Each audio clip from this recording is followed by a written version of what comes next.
Good morning बच्चों। आज हम पढ़ेंगे सामाजिक विज्ञान की इतिहास की वर्कशीट 34 और आज है 22 सितंबर 2020 और एक क्लास 10th के लिए है। और इसमें हम पढ़ रहे हैं यूरोप में राष्ट्रवाद का उदय। तो यूरोप में राष्ट्रवाद के बारे में हम अध्ययन कर रहे हैं। तो आज की वर्कशीट को आप पूरा देखिएगा, इसमें प्रश्नों के उत्तर भी दिए गए हैं। तो पढ़ते हैं इसको। 1848 के बाद यूरोप में राष्ट्रवाद का जनतंत्र एवं क्रांति से अलगाव होने लगा। यानी कि 1848 के बाद में राष्ट्रवाद का जनतंत्र से और क्रांति से अलगाव होने लगा, यानी कि लोकतंत्र और क्रांति वहाँ पे खत्म होने लगी। राज्य की सत्ता को बढ़ाने के लिए रूढ़िवादियों ने, यानी कि जो राजतंत्रवादी थे, उन्होंने अक्सर राष्ट्रवादी भावना का इस्तेमाल किया। यद्यपि मध्यवर्गीय जर्मन लोगों ने 1848 में जर्मन महासंघ के विभिन्न इलाकों को जोड़कर एक राष्ट्र राज्य बनाने का प्रयास किया था, मगर इसे राजशाही और फौज की ताकत द्वारा मिलकर दबा दिया गया। इसके पश्चात प्रिस्सा ने राष्ट्रीय एकीकरण के आंदोलन का नेतृत्व संभाल लिया। अब हम इसमें जर्मनी और इटली के एकीकरण के बारे में पढ़ेंगे, क्योंकि इटली और जर्मनी उस समय क्या थे, अलग अलग भागों में बटे हुए थे। तो जर्मनी का अध्ययन करते हैं हम। जर्मनी का एकीकरण 1866 से 1871 के बीच में हुआ था। तो जर्मनी क्या था, एकीकरण प्रशासक के नेतृत्व में हुआ। जर्मनी का एकीकरण प्रिस्सा जो देश था उसके नेतृत्व में हुआ। प्रिस्सा के प्रमुख मंत्री ओटो वन बिस्मार्क ने राष्ट्र निर्माण में मुख्य भूमिका अदा की। तो बिस्मार्क ने जर्मनी के एकीकरण में महत्वपूर्ण भूमिका निभाई थी। बिस्मार्क नाम याद रख लीजिए। ऐसे ही भारत के एकीकरण में भी सरदार वल्लभ भाई पटेल ने बहुत भूमिका निभाई थी, इसीलिए भारत का बिस्मार्क सरदार वल्लभ भाई पटेल को कहा जाता है। तो जर्मनी 7 वर्ष के दौरान ऑस्ट्रिया, डेनमार्क और प्रिस्सा और फ्रांस से 3 युद्धों में प्रिस्सा की जीत हुई और एकीकरण की प्रक्रिया पूरी हुई। 1871 में केसर विलियम प्रथम को नए साम्राज्य का राजा घोषित किया गया। 1871 में केसर विलियम को प्रथम साम्राज्य घोषित किया गया।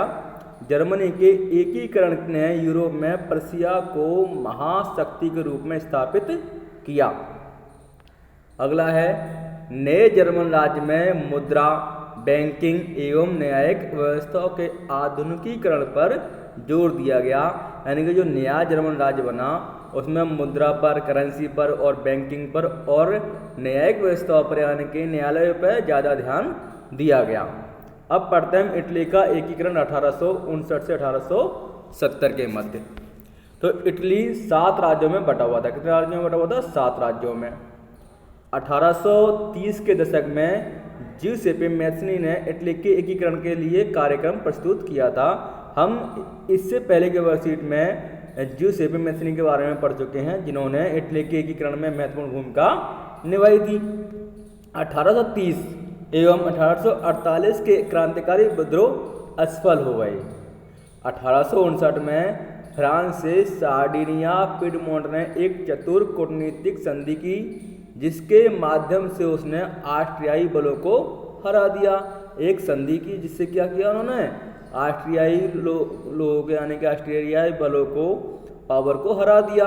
1861 में इमैनुअल द्वितीय को एकीकृत इटली का राजा घोषित किया गया। यानी कि 1861 में इटली का एकीकरण हो गया और इमैनुअल द्वितीय को वहाँ का सम्राट बना दिया गया। अब हम 2 हस्तियों के बारे में पढ़ेंगे, 2 पर्सनैलिटी के बारे में। एक है काउंट कैमिलो दे काबुल और दूसरे हैं ज्यूसेppe गैरिबाल्डी। तो काउंट कैमिलो दे काबुल के बारे में पढ़ते हैं। ये क्या थे? ये सार्डिनिया पिडमोंट का प्रमुख मंत्री था। इटली के प्रदेशों को एकीकृत करने वाले आंदोलन का नेतृत्व किया था, इसने लीडरशिप की थी, जिससे इटली को क्या हुआ, एकीकरण संभव हुआ। हालांकि वह स्वयं ना तो एक क्रांतिकारी था और ना ही जनतंत्र में विश्वास रखने वाला था। ना तो ये लोकतंत्र में जनतंत्र में विश्वास रखता था और ना ही ये क्रांतिकारी था। फ्रांस के साथ की गई चतुर संधि के पीछे काबुल का हाथ था, जिसके कारण ऑस्ट्रिया को हराया जा सका एवं इटली का एकीकरण संभव हो सका। ज्यूसेपी गैरिबाल्डी वह नियमित सेना का हिस्सा नहीं था, यह भी सेना का हिस्सा नहीं था नियमित सेना का। उसने इटली के एकीकरण के लिए सशस्त्र स्वयंसेवकों का नेतृत्व किया था, यानी कि स्वयंसेवकों की लीडरशिप की थी इसने। 1860 में वे दक्षिण इटली और 2 सिसिलियों के राज्य में प्रवेश कर गए और स्पेनी शासकों को हटाने के लिए स्थानीय किसानों का समर्थन पाने में सफल रहे। उसने दक्षिणी इटली एवं सिसिली को राजा इमैनुअल द्वितीय को सौंप दी और इस प्रकार इटली का एकीकरण संभव हो सका। यानी कि जो दक्षिणी इटली था और सिसिली था, इसने क्या किया, जो राजा था इमैनुअल द्वितीय को सौंप दिया, जिससे क्या हुआ, इटली का एकीकरण संभव हो सका। तो बच्चों ये आज की वर्कशीट थी। अब इस वीडियो को आप लाइक कर दीजिए, शेयर कर दीजिए और अब इसके प्रश्न करेंगे हम, प्रश्न और उत्तर। इटली के एकीकरण पर एक निबंध लिखिए, ये पहला प्रश्न है। इसका उत्तर क्या होगा, आपकी बोर्ड की क्लास है तो उत्तर आपको बड़ा ही लिखना होगा, तो आप देख के लिख लीजिए इसको और आप अपनी समझ से भी इसको लिख सकते हैं। इटली में राजनीतिक विखंडन का एक लंबा इतिहास था। इटली अनेक वंशानुगत राज्यों तथा बहुराष्ट्रीय हैब्सबर्ग साम्राज्य में बिखरा हुआ था।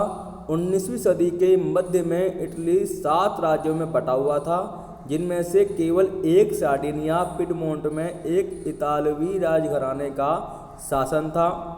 उत्तरी भाग ऑस्ट्रियाई हैब्सबर्गों के अधीन था, मध्य इलाकों पर पोप का शासन था और दक्षिणी क्षेत्र स्पेन के बुर्बो राजाओं के अधीन थे। 1830 के दशक में ज्यूसेपी मैत्सनी ने एकीकृत इतालवी गणराज्य के लिए एक सुविचारित कार्यक्रम प्रस्तुत किया। उसने अपने उद्देश्यों के प्रसार के लिए यंग इटली नामक एक गुप्त संगठन भी बनाया था। 1831 और 1848 में क्रांतिकारी विद्रोह की असफलता से युद्ध के जरिए इतालवी राज्य को जोड़ने की जिम्मेदारी सार्डिनिया पिडमोंट के शासक विक्टर इमैनुअल द्वितीय पर आ गई। एकीकृत इटली उनके लिए आर्थिक विकास और राजनीतिक प्रभुत्व की संभावनाएं उत्पन्न करता था। मंत्री प्रमुख काबुल, जिसने इटली के प्रदेशों की एकीकृत करने वाले आंदोलन का नेतृत्व किया, फ्रांस से सार्डिनिया पिडमोंट की एक चतुर कूटनीतिक संधि जिसके पीछे काबुल का हाथ था, से सार्डिनिया पिडमोंट 1859 में ऑस्ट्रियाई बलों को हरा पाने में कामयाब हुआ। नियमित सैनिकों के अलावा ज्यूसेपी गैरिबाल्डी के नेतृत्व में भारी संख्या में सशस्त्र स्वयंसेवकों ने इस युद्ध में हिस्सा लिया। स्पेनी शासकों को हटाने व स्थानीय किसानों का समर्थन पाने में सफल रहे। 1861 में इमैनुअल द्वितीय को एकीकृत इटली का राजा घोषित किया गया। प्रश्न नंबर 2 है, एकीकृत जर्मनी का राजा कौन बना? तो अगर 1 नंबर का क्वेश्चन आता है तो इसका आंसर आप लिखोगे 1871 में केसर विलियम प्रथम को एकीकृत साम्राज्य का राजा घोषित किया गया, केसर विलियम प्रथम। और अगर 5 नंबर का क्वेश्चन पूछा है या 3 नंबर का क्वेश्चन पूछा है तो आप ये आंसर लिखोगे, इसको आप अपनी कॉपी में लिख लीजिए, ठीक है, इसको अपनी कॉपी में लिख लीजिए। प्रश्न नंबर 3 है, जर्मनी के एकीकरण की विशेषताओं का वर्णन कीजिए। तो जर्मनी के एकीकरण की विशेषता क्या क्या है? पहला, एकीकरण प्रिसा के नेतृत्व में हुआ। किसके नेतृत्व में एकीकरण? प्रिसा के नेतृत्व में, प्रिसा के लीडरशिप में। बिस्मार्क ने रक्त और लोह की नीति के अंतर्गत डेनमार्क, ऑस्ट्रिया और फ्रांस के साथ 3 युद्ध किए। उसके अनुसार महत्वपूर्ण प्रश्नों को संसद या संसदीय साधनों के द्वारा नहीं सुलझाया जा सकता। चौथा, उसको अपनी योजना में प्रिसा की सेना और नौकरशाही का समर्थन प्राप्त था। 5वां, उसने 1864 में डेनमार्क और 1866 में ऑस्ट्रिया को पराजित किया। परिणाम स्वरूप ऑस्ट्रिया को जर्मन क्षेत्रों से निकाल दिया गया। तीसरा युद्ध फ्रांस के साथ 1870 में हुआ, जिसमें फ्रांस की पराजय हुई। इस प्रकार जर्मनी का एकीकरण पूरा हुआ। 18 जनवरी 1861 में वर्साय में प्रशा के राजा काइजर विलियम प्रथम को जर्मनी का सम्राट घोषित किया गया। प्रश्न नंबर 4 है, आपको ऐसा क्यों लगता है कि 1848 के बाद यूरोप में राष्ट्रवाद लोकतंत्र एवं राष्ट्रवाद से अपने जुड़ाव से दूर होता चला गया? तो इसको आप अपनी समस्या इसका आंसर लिखना है। आपकी हेल्प के लिए मैं ये आंसर दे रहा हूँ, इसको आप अपनी कॉपी में लिख सकते हैं और अपने अकॉर्डिंग बनाकर भी इसका आंसर आप लिख सकते हैं। तो बच्चों ये आज की वर्कशीट थी, इसको अपनी कॉपी में लिख लीजिए और अपने क्लास टीचर से या सब्जेक्ट टीचर से चेक करवा लीजिए। जो समझ में नहीं आया वह अपने सब्जेक्ट टीचर से समझिए। आप कॉल भी कर सकते हैं उनको और